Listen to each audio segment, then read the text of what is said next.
Hello, guys.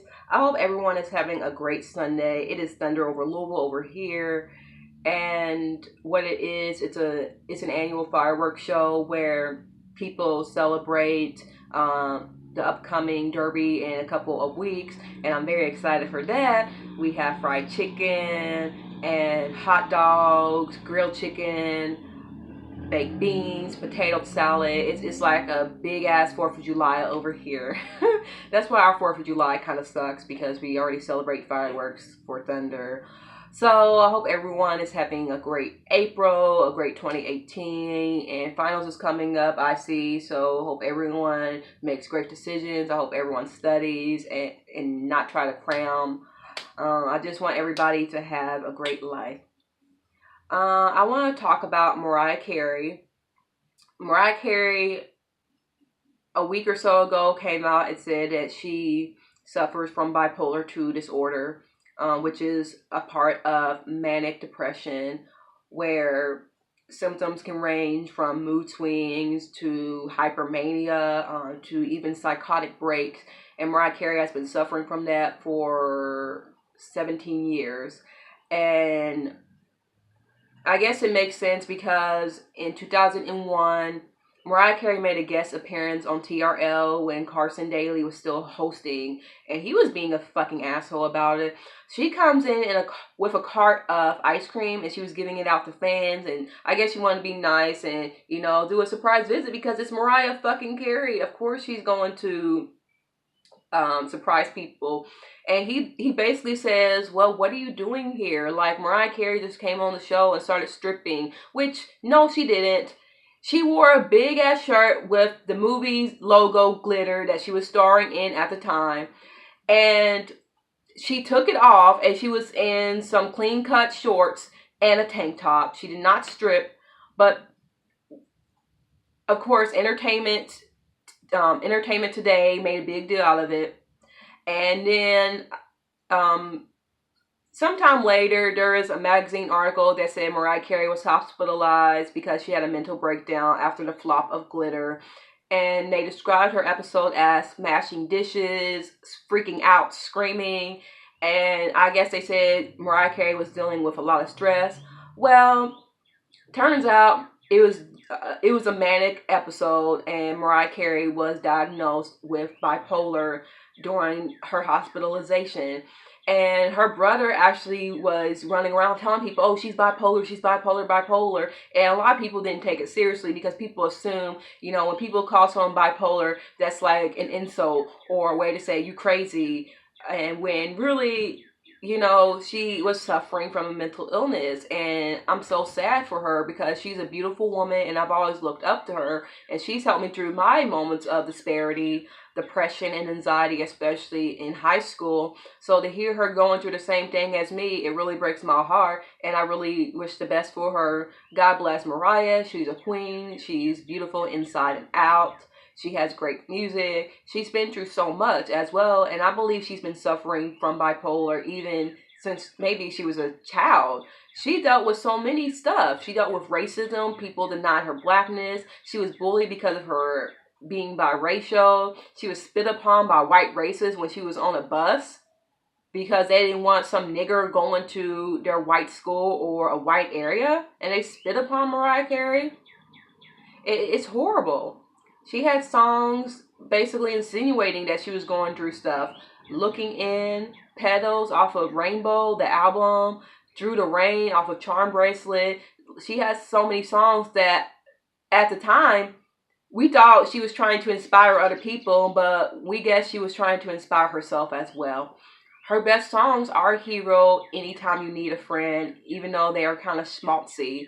They are great songs, and Mariah Carey is a hero, but she also needs a hero as well. And I wish people would leave her alone. Her ex-manager Stella is trying to say that she sexually harassed her during her stay at Mariah's mansion. And the only thing she and other people can go off of is that Mariah Carey walked around the house naked. Now, here's the thing. I can understand if you feel uncomfortable by that. If you feel uncomfortable by someone in their underwear. Okay, but to sit there and say, oh, I'm being sexually harassed, and the only thing you can go off of is Mariah Carey walking around naked in her own house. It looks suspicious. It makes it look like you're trying to find any type of way to drag Mariah Carey through the dirt. So fuck Stella.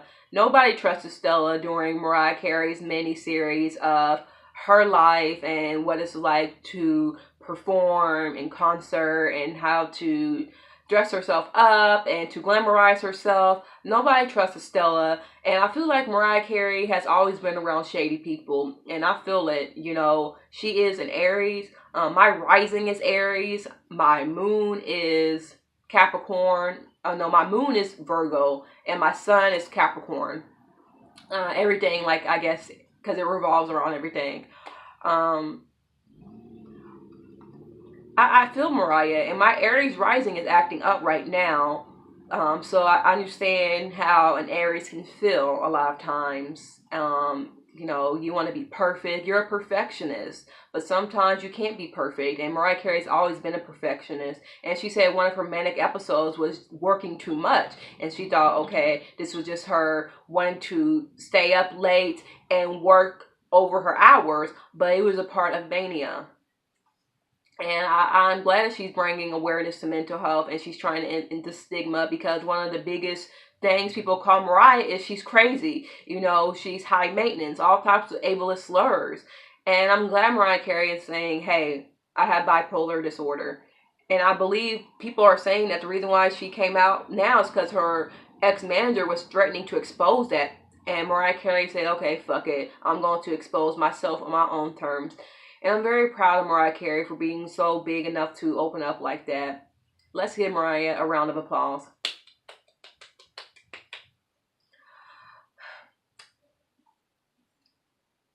Also, Barbara Barbara Bush passed away a couple of days ago. RIP to her. I don't necessarily agree with her politics or her husband's politics or her son's politics. But a lot of people liked her. My mom and dad liked her despite their being Democrats. So regardless how you feel about somebody's politics, it's okay to pay respects to the dead sometimes. She wasn't Nancy Reagan horrible, but she had her moments. She said some pretty dumb stuff, especially during Hurricane Katrina, where she said, I don't know why the people of Louisiana are upset and complaining because they are better off than they were before. And I guess people interpret that as saying, well, they are poor anyway, so they should be lucky they are in Houston, Texas, in this big ass dome, you know, with no air and minimum space, and there's people committing rape in that. People were committing rape during that time, but Barbara Bush, you know, I don't know. It was a pretty dumb thing to say. She said some pretty off the wall shit. She was classist. She said stuff that was anti-black. I don't know, but rest in peace. My condolences. Up next, I want to talk about colorism because this has been a heavy topic for the past couple of days. This UK personality, I believe, Maya Jama, I've never heard of her, is under fire for some old tweets she made in 2012 where she was laughing at jokes being made about dark-skinned girls wanting to cut their hair off like Amber Rose and ending up looking like Michael Jordan, which is transphobic and transmisogynistic. And she also retweeted a joke saying what dark skinned girls look like after they shave, and it was some type of fucking, I don't know, platypus, some black platypus, some porcupine, or I don't know what it was. And then she retweeted other jokes about Somalis. She's half Somali herself, I believe, but she was saying soggy Somalis. And then she was retweeting a joke about a dark skinned girl saying shine bright like a diamond, but she was very dark skinned. And it was an unflattering picture of the girl. Maya Jama is color struck. She's colorist, and I do not believe that she's changed. Her only apology was, I'm sorry for affecting the women that I've hurt. But the only women she's hurt were dark skinned women. It's like Sabrina Claudio's apology. I'm sorry that I offended all women. Do not do an all lives matter apology. You want to talk shit about dark skinned women with your chest out? Okay, then say it. Say that you're sorry to dark skinned women. But no, you don't see us as human enough to actually acknowledge us. You don't acknowledge us because deep down you don't see us as human. And I keep saying us because I feel like growing up, I was considered darker than other people. I was made fun of for having darker skin than white kids. I've had anonymous messages telling me to bleach my skin. Of course, I am not dark skinned, but I empathize. And I never found dark skinned female jokes funny. I never laughed at that shit. I never did. It offended me. It really did because I felt like if you're going to talk about dark skinned girls, then you're going to talk about all black girls, light skinned girls, mixed race girls. We're black too. Where do you think us light skinned girls or us mixed girls come from? We come from dark skinned people. You're talking about our family. We wouldn't look the way we look if we didn't come from dark skinned people. We look like dark skinned people, just a different variation. So I found offense to that, you know? And I didn't realize I was dark skinned until I went to college. And my friend who is half Puerto Rican, we were sitting together and she's actually lighter than me. But this guy called us both light skinned, and I was confused because I'm actually brown. Like I tan a lot, and I'm medium brown. I'm close to Megan Good skin color in the summer, but year round I'm kind of like more Nicki Minaj. But when they said that, I was like, whoa, I'm not like yellow, because I'm thinking light skin is like light bright Mariah Carey, Halle Berry, Vanessa Williams, Paula Patton. But he basically like, y'all light skin, and I'm like, oh okay.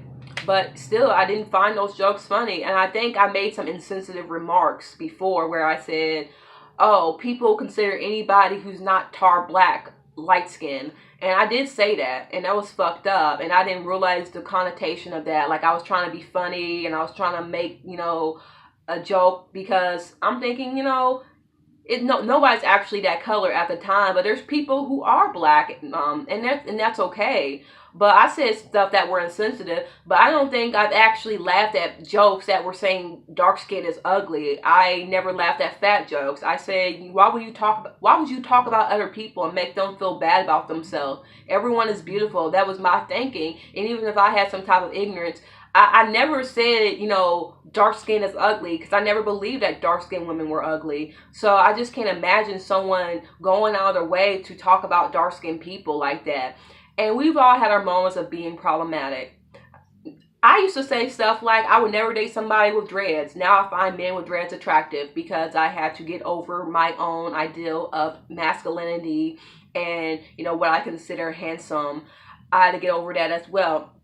I do believe people have the ability to change. I do believe people who say things like, I can't date a dark-skinned girl will eventually learn that all skin tones are beautiful on their own and not have somebody force them to see that. I learned on my own that all shades and sizes and hair textures are beautiful. I didn't need somebody to coax me into believing that. Okay, so that's the difference. I didn't do it because I needed some clout or because I wanted popularity. I did that because I wanted to help other people, because I felt like shit growing up and I didn't like who I was, so I didn't want other people to feel that way. I don't want people to feel the way I did when I was a child, okay? But I am disgusted because her boyfriend or husband or whoever is Stormzy, who is a dark-skinned grime artist. And I know he said some things about dark-skinned girls as well, because soon as his girlfriend was caught saying things, he deletes his whole Twitter. So who knows what he said now, because now he wants to keep the clout. He wants the support of dark-skinned girls, but he doesn't want dark-skinned girls to know that he at one point affected their low self-esteem. It's so fucked up. It really is. And Maya's apology is not sincere, and I hate that she is an influence to black British girls or mixed race British girls, because you can sit there and say, oh, dark-skinned girls are ugly with your chest out, but then when you want clout, when you want to be an influencer of people, then suddenly you're for all women. No, fuck out of here with that. You can't just say stuff about dark-skinned people in the past, but then when it's cool to wear braids and to be dark and to have melanin, now all of a sudden you've always liked us and you never had a problem. Fuck that. And you got people comparing some people not liking light-skinned men to people literally saying dark-skinned women are ugly and that they can't date them because they don't find them attractive. That's not a preference. It's not like, here's the thing. I'm not going to uplift light-skinned men. I'm not going to sit there and say, ooh, I love me a light-skinned man. Now I make some jokes. You know, I say I love me some Beige Drake, okay? I love me some Reese King, okay? I can say stuff like that, like, oh, I love me a light-skinned man as a joke. But I ain't going to sit up here and say, ooh, I prefer light-skinned men, because I don't. And I'm not going to sit up here and act like, you know, I'm not going to uplift dark-skinned men just to make some light-skinned person feel better about themselves. If I'm going to uplift anyone, it's going to be the most marginalized. Ooh, I will say I like me dark-skinned men and dark-skinned women.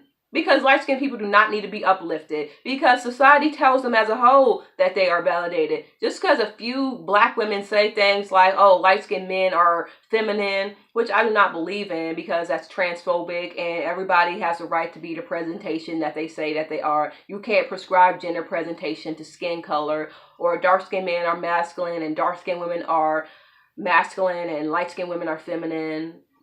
You fucking cannot do that. You cannot do that. But I'm not going to sit up here and go out of my way to uplift light-skinned people.